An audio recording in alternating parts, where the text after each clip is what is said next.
Guys, আসসালামু আলাইকুম। আজকে আপনাদের দেখাবো কিভাবে আমি 7 কেজি ওজনের একটি বড় মুরগি ড্রেসিং করলাম এবং পরিষ্কার করে এটাকে ফুটে ফ্রিজে রাখলাম। প্রথম থেকে শেষ পর্যন্ত দেখুন। তাহলে ভিডিওটি শুরু করছি। প্রথমে আমরা মুরগিটিকে ভালো করে চেপে ধরে এটাকে জবাই করে নেব। আসলে মুরগিটি অনেক বড়, তো এটাকে ধরাও খুব মুশকিল হয়ে যাচ্ছিল, যে কারণে দেখতে পাচ্ছেন আপনারা এটা ধরে রাখা যাচ্ছিল না। ধরতে লাগলে ছটফট করতেছিল, এজন্য চেপে ধরে তাকে জবাই করা হলো। এবং তার শরীরে অনেক রক্ত ছিল, যে কারণে অনেক রক্ত বের হয়েছিল। এরপরে কড়াইতে গরম পানি করে সেটিকে গামলার মধ্যে ঢেলে নেব।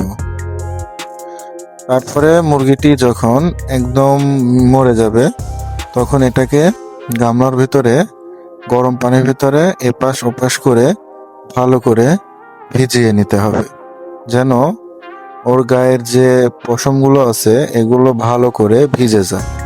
তো আমি সেভাবে এগুলোকে ভালো করে ভিজিয়ে নিচ্ছি এবং টেনে টেনে দেখছি যে আসলে এগুলো উঠে যায় কিনা। যখন দেখলাম যে এগুলো উঠে যাচ্ছে তখন আমি সবগুলোকে এভাবে টেনে টেনে তুলছিলাম এবং খুব সুন্দরভাবে এটি উঠে যাচ্ছিল, যে কারণে তুলতে খুব ভালোই লাগছিল। আসলে এত বড় মুরগি সচরাচর কোথাও পাওয়া যায় না।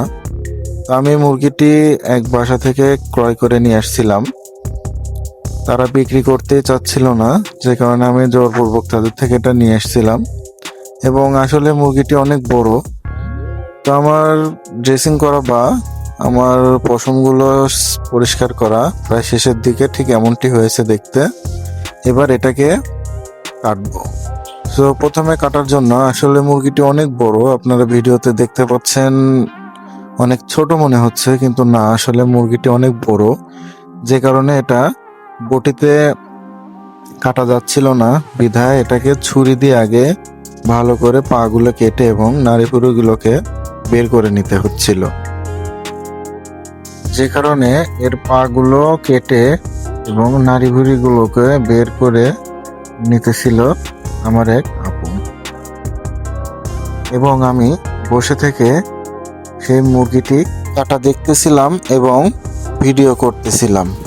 আসলে এটি মূলত কাটতেছিল আমার বড় আপু, আর আমি ভিডিও করতেছিলাম। এজন্য আমি বসে থেকে দেখছিলাম আর ভিডিও করতেছিলাম। দেখতে খুব ভালোই লাগতেছিল। আসলে এত বড় মুরগি কাটাও একটা খুব টাফ, কারণ বটিতে তাকে ধরে রাখা যাচ্ছিল না। কারণ 7 কেজি ওজনের একটা মুরগি, তাকে 2 হাত দিয়ে ধরে রেখে বটি দিয়ে কাটা আসলে অনেক কষ্টসাধ্য, যে কারণে এটাকে প্রায় গরুর মতো বা খাসির মতো পিস পিস করে কেটে তারপরে এটাকে টুকরো করতে হচ্ছিল। তো আমার আপুর মুরগিটি কাটা প্রায় শেষের দিকে, কারণ মুরগিটি অনেক বড় ছিল এবং অনেক সময় ধরে কাটতে হচ্ছিল, যে কারণে আপনাদের ভিডিওটি অনেক বড় হয়ে যাবে, জন্য আমি অল্প করে আপনাদের দেখালাম। তো ভিডিওটি যদি ভালো লেগে থাকে তাহলে অবশ্যই সাবস্ক্রাইব করবেন। আল্লাহ হাফেজ।